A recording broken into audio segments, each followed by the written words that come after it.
वालेकुम एवरीवन। अपनी पिछली वीडियो में मैंने आप सबको ये बताया था कि किस तरह से आप यूके में fully funded PhD scholarship secure कर सकते हैं without any previous research experience. For example, आपने अपना एमएससी का प्रोजेक्ट कंप्लीट किया हुआ है या आपने अपना बैचलर्स का प्रोजेक्ट कंप्लीट किया हुआ है विदाउट एनी इंटेंशन कि आपने फ्यूचर में कोई रिसर्च करनी है। तो अब आपका ऐसा कोई रिसर्च एक्सपीरियंस तो है नहीं जिसकी बेस पर आपको जो है वो यूके में फुली फंडेड पीएचडी का स्कॉलरशिप प्रोवाइड किया जाए। जैसा कि मैंने अपनी पिछली वीडियोस में बताया था कि publications is one of the most essential criteria to get a fully funded PhD scholarships in the UK. अगर आप भी ये चाहते हैं कि आप एक फ्री फंडेड पीएचडी स्कॉलरशिप जो है वो यूके की किसी भी UK even all around the world, आप यूएस, कनाडा, अमेरिका, इसके अलावा जो चाइना है या ऑस्ट्रेलिया है, कहीं पर भी आप पीएचडी करना चाहते हैं ऑन अ स्कॉलरशिप बेसिस, तो one of the essential criteria they will always look for the publications कि आपकी कितनी ज्यादा पब्लिकेशंस हैं in a certain area of your research. अब ये होता है कि हमारे स्टूडेंट्स को इतनी ज्यादा नॉलेज एंड अंडरस्टैंडिंग तो होती नहीं जब वो अपना प्रोजेक्ट कर रहे होते हैं कि वो अपना रिसर्च बेस्ड प्रोजेक्ट कर लें ताकि जिससे उनको फ्यूचर में कुछ बेनिफिट हो जाए, या फिर वो अपनी प्रोजेक्ट को किसी अच्छे जर्नल में पब्लिश कर दें जिसकी वजह से उनकी पब्लिकेशन स्ट्रॉन्ग हो जाए।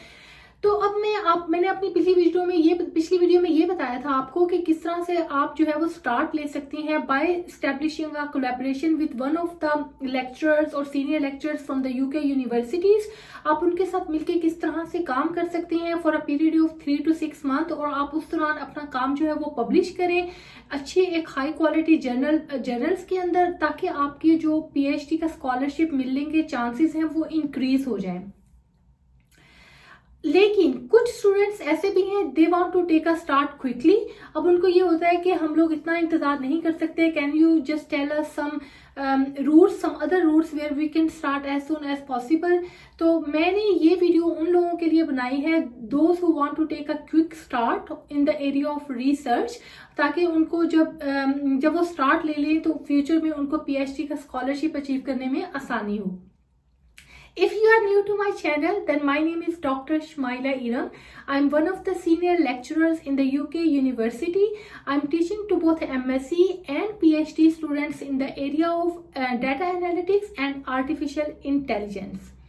तो जनाब, ये तो हो गया मेरा इंट्रोडक्शन। अब मैं आती हूँ रियल क्वेश्चन की तरफ, जो कि आज की वीडियो का जो सब्जेक्ट है कि what is the second route where we can start research projects quickly without wasting any time. तो उसमें जो easiest and the simplest and the doable route है वो ये है कि now you can take admissions in most of the university, not any, some of the universities still do not give this opportunity, but in most of the universities in the UK you can apply for MSc by research program, जिसको MRES भी कहते हैं, masters by research भी कहते हैं। ठीक है, तो आप इस प्रोग्राम में जब अप्लाई करेंगे, in that case you would not have to study any of the modules और subjects, but instead you will from the beginning you are going to start doing your research project with your supervisors।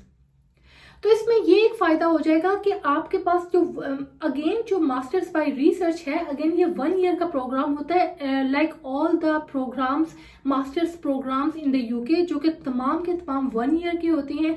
ये तो आपको पता होगा कि UK में जो masters के प्रोग्राम होते हैं वो 1 year का प्रोग्राम होता है in all over the UK. अगर आपने मास्टर्स का प्रोग्राम करना है तो you will have to spend only 1 year।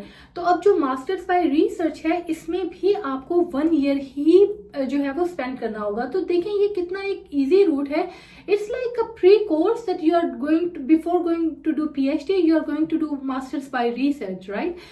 तो मास्टर्स बाय रिसर्च में इसके बहुत सारे फायदे हैं आपको। ठीक है, अगर आप मास्टर्स बाय रिसर्च में अप्लाई करते हैं, इसमें एक आपको एडमिशन जो है वो इजीली मिल जाता है एज कम्पेयर टू पीएचडी, क्योंकि यूके की बहुत सारी यूनिवर्सिटीज हैं जिनमें सुपरवाइजर्स जो होती हैं या हम जो लेक्चरर्स या सीनियर लेक्चरर्स जो होते हैं, हम लोग अच्छे स्टूडेंट्स को जो है वो सर्च कर रहे होते हैं, दोस्त who can work with us in over area of research interest.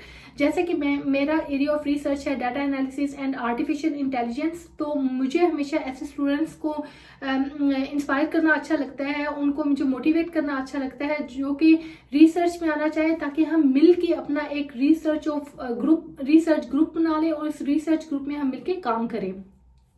तो इसमें सबसे पहली जो बात है कि इसमें एडमिशन लेना बहुत आसान होता है। आप किसी पोटेंशियल यूनिवर्सिटी में जहाँ से आप एमएससी करना चाहते हैं, ठीक है, अगर आप यूनिवर्सिटी ऑफ हडर्सफील्ड में करना चाहते हैं या यूनिवर्सिटी ऑफ सैलफोर्ड में करना चाहते हैं या यूनिवर्सिटी ऑफ मैनचेस्टर में करना चाहते हैं, एनी ऑफ द यूनिवर्सिटीज आप अपने एरिया में, जैसे आपका कोई भी एरिया है, कंप्यूटर साइंस है, इंजीनियरिंग है, साइकोलॉजी है, हेल्थ केयर है, बायोलॉजी है, फार्मास्यूटिकल का एरिया है, आप उस एक पर्टिकुलर डिपार्टमेंट की जो वेबसाइट है उस पर चले जाएं, उसमें जो स्टाफ मेंबर्स हैं उनकी लिस्ट को देखें, उनको देखें कि कौन सा ऐसा स्टाफ मेंबर है जो कि आपके एरिया ऑफ रिसर्च में, आपके सब्जेक्ट में एक्टिवली रिसर्च कर रहा है। आप उनसे कांटेक्ट करें, आप उनको बताएं कि I would like to do MSc by research under your supervision. तो होपफुली वो आपको इंटरव्यू के लिए कॉल करेंगे। मैं तो हमेशा करती हूँ, अगर मुझे कोई कांटेक्ट करता है थ्रू द यूनिवर्सिटी, अगर यूनिवर्सिटी के थ्रू जो है वो कोई कांटेक्ट करता है मुझसे कि I would like to do my MSc by research, तो मैं इनको मैं उनको इंटरव्यू के लिए जरूर कॉल करती हूँ। जैसे कि recently yesterday I had done an interview of a Bangladeshi student who wanted to do her PhD in the area of application of machine learning and deep learning in healthcare domain। तो मैंने उसका interview किया and she was very motivated and she wanted to do her research। तो मैंने उसको जो है वो एप्लीकेशन स्टार्ट करने का कहा और मैंने उसे आई एग्रीड कि I will be supervising her project. तो देखिए कितना आसान हो जाता है जब आप स्टूडेंट का इंटरव्यू कर लेते हैं, आपको पता चल जाता है कि that student is capable enough to do the research, जो कि हमारा टाइम वेस्ट नहीं करेगा, हमारे साथ मिलकर रिसर्च करेगा। तो आप ऐसे स्टूडेंट को एक्सेप्ट कर लेते हैं।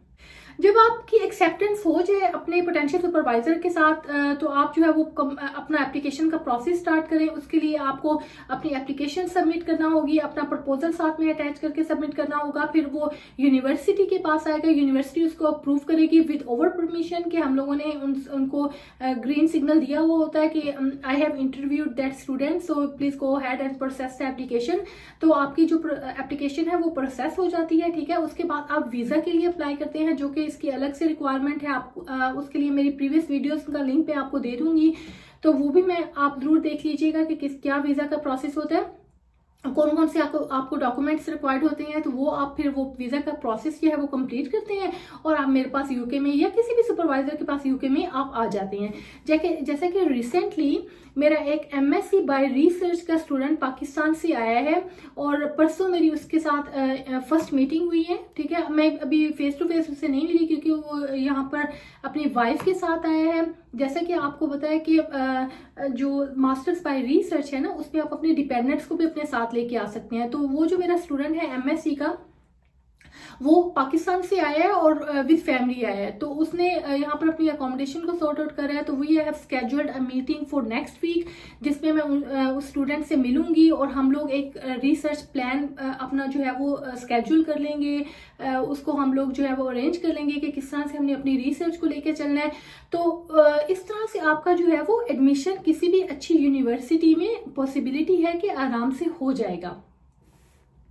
अब सेकंड स्टेज पे जब आपका इंटरव्यू हो जाता है, जब आप अप्लाई करके यहाँ पर आ जाते हैं, तो जब आप अपना प्रोजेक्ट कर रहे होते हैं अपने सुपरवाइजर के साथ, तो your first priority should be to publish your work.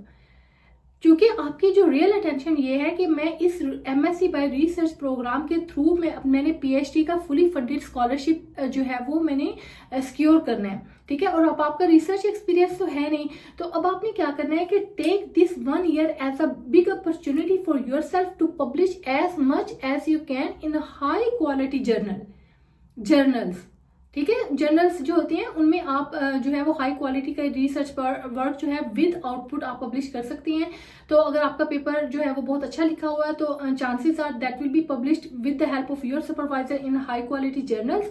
तो अब आपकी वो एक रिसर्च प्रोफाइल जो कि पहले मिसिंग थी, वो आपकी एक रिसर्च प्रोफाइल जो है वो इनिशिएट हो जाएगी, उसमें पेपर्स ऐड होना शुरू हो जाएंगे। और मीनवाइल आपके सुपरवाइजर को भी पता चल जाएगा कि you are working very actively on the research project. Website. तो आप इस तरह से अपना जो रिसर्च का एक प्रोफाइल है ना, उसको आप स्टेप बाय स्टेप जो है वो इम्प्रूव करना शुरू कर देंगे। अब आपकी CV भी इम्प्रूव होना शुरू हो जाएगी। आपकी जो रिसर्च की प्रोफाइल है, जिसको हम मोस्टली गूगल स्कॉलर पे जाके हम लोग सर्च कर सकते हैं। अगर आप मेरी भी प्रोफाइल चेक करना चाहें, you can write Shumaila Iram on Google Scholar and you will see the list of publications that I have done during that time. तो ड्यूरिंग दिस टाइम, तो आप उसको जो है वो बहुत इजीली फाइंड आउट कर सकते हैं कि किस इंसान की कितनी अच्छी रिसर्च प्रोफाइल है। तो दूसरी बात ये है कि जब आप MSc बाय रिसर्च के लिए आते हैं ना, तो आपको उसके और भी बहुत ज़्यादा एडवांटेजेस होते हैं।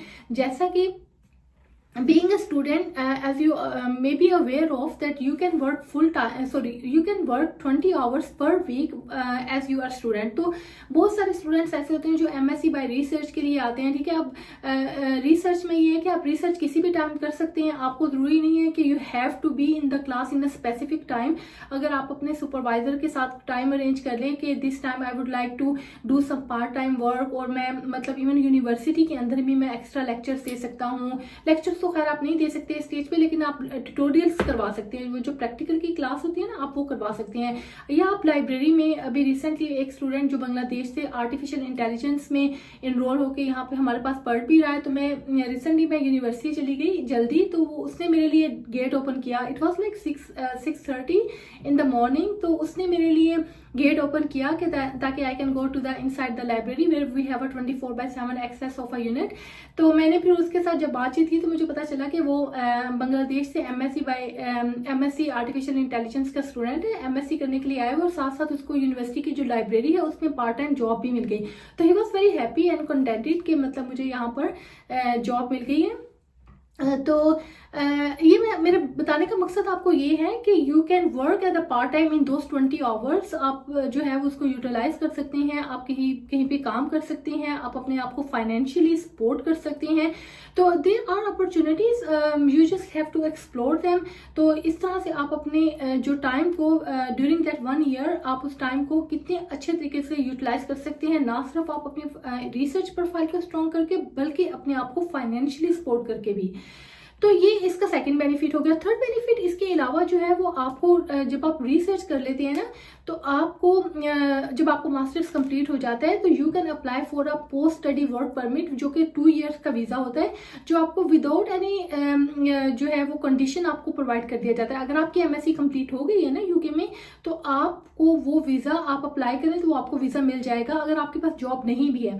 तो इस तरह से ऑल टुगेदर आपके पास 3 इयर्स का टाइम हो जाएगा, ठीक है। 3 इयर्स में आप UK में भी होंगे, आप पार्ट टाइम जॉब भी कर रहे होंगे, आप अपनी रिसर्च भी कर रहे होंगे, आप रिसर्च प्रोफाइल भी स्ट्रॉन्ग कर रहे होंगे। आप during that PSW time you can work full time, तो आप उस दौरान भी अपने आप को अपनी जो है वो रिसर्च को स्ट्रॉन्ग कर सकते हैं। और during that time you can apply for a fully funded scholarship.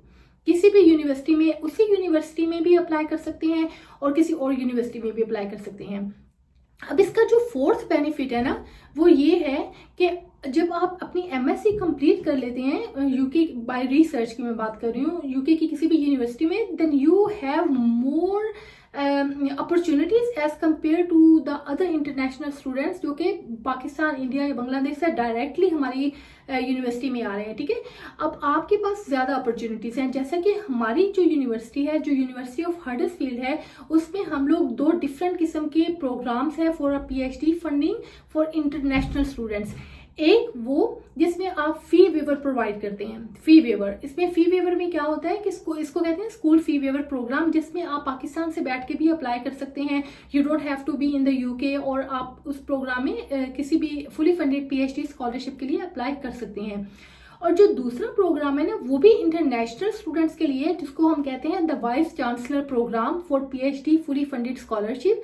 अब ये जो प्रोग्राम है ना, ये उन इंटरनेशनल स्टूडेंट्स के लिए है जो पाकिस्तान, इंडिया, बांग्लादेश से हमारे पास आते हैं, लेकिन उन्होंने अपना बैचलर्स या MSc का जो प्रोग्राम है वो हमारी यूनिवर्सिटी से ही कंप्लीट किया होता है। तो आप देखें कि आप इंटरनेशनल स्टूडेंट्स भी हैं, ठीक है, आप पाकिस्तान, इंडिया या बांग्लादेश से आए हैं, लेकिन आपको प्रायोरिटी दी जा रही है किस बेस पे कि आपने MSc भी हमारी यूनिवर्सिटी से किया है। तो ऐसी बहुत सारी यूनिवर्सिटीज़ हैं जो कि अपने एलुमनाई को एक्स्ट्रा जो है वो अपॉर्चुनिटीज़ प्रोवाइड करते हैं, सपोर्ट प्रोवाइड करते हैं। If they want to avail further opportunities, if they want to extend their studies, तो उनको ज़्यादा अपॉर्चुनिटीज़ भी अवेलेबल होती हैं। तो ये तो फोर्थ बेनिफिट हो गया। अब हम आते हैं फिफ्थ बेनिफिट की तरफ से, जो कि एक ह्यूज बेनिफिट है। और वो जो फिफ्थ बेनिफिट है वो ये है कि आप जो है वो ग्लोबल टैलेंट वीजा के लिए भी अप्लाई कर सकते हैं, जो कि यूके की एक स्कीम है जिसमें आप अगर आप if you are very good in research और आपका प्रोफेसर आपको लेटर प्रोवाइड कर देता है कि this student is really has an extra ordinary skills in terms of research, और जो है उसकी एक्सपर्टीज बहुत स्ट्रॉन्ग है रिसर्च में, तो आप ग्लोबल टैलेंट वीजा के लिए भी अप्लाई कर सकते हैं। That is a route to stay permanently in the UK. तो देखिए इसके कितने ज्यादा फायदे हैं। तो आप अगर एमएससी बाय रिसर्च के लिए आते हैं तो आप ये 5 बेनिफिट्स तो आपको होंगे ही होंगे। इसके अलावा आपकी रिसर्च प्रोफाइल इतनी स्ट्रांग हो जाएगी, अगर आप प्रॉपर इनपुट एफर्ट जो है वो उसके अंदर ऐड करेंगे, अपने काम के अंदर प्रॉपर एफर्ट करेंगे, और आप अपने एक स्मार्टली जो है वो एक हार्डवर्किंग और स्मार्टली जो इस तरह से काम किया जाता है with collaboration with your colleagues, with your supervisor, with the international collaborators, आप अपने काम को पब्लिश भी करना शुरू कर देंगे। तो देखिए आप एक कितने अच्छे कैंडिडेट बन जाएंगे to secure a fully funded PhD scholarship in the university. तो इसके कितने सारे बेनिफिट्स हैं। चलिए जी, इस वीडियो में तो मैंने अब आपको बहुत ही डिटेल में बता दिया है कि what are the benefits of applying MSc by research in any of the UK universities. तो इसमें अब आपने डिसीजन लेना है कि which route is better for you, either the one where I told you, like उसकी वीडियो की मैं जो लिंक है ना वो मैं दोबारा से शेयर कर दूंगी इस वीडियो की डिस्क्रिप्शन के अंदर, जिसमें मैंने बताया था how you can improve your research in your own country within 3 to 6 months and then you can apply for a PhD funding. वो तो रूट नंबर 1 हो गया था। रूट नंबर 2 जो है वो एमएससी बाय रिसर्च है, जिसमें आप अगर आपका 0 का रिसर्च एक्सपीरियंस है and you want to improve it, तो आप एमएससी बाय रिसर्च के थ्रू अपना वो एक्सपीरियंस कर सकते हैं। And after that you can apply for a fully funded PhD scholarship, और चांसेस आर कि this time you will be selected at one of the successful candidates who will be working in any of the UK universities. इसके अलावा आपको अगर मुझसे कोई और भी क्वेश्चन करना हो तो आप कमेंट सेक्शन में जाके जरूर पूछेगा। I will get back to you and इंशाल्लाह अब मैं आपसे मिलूंगी अगली वीडियो में। अल्लाह हाफिज।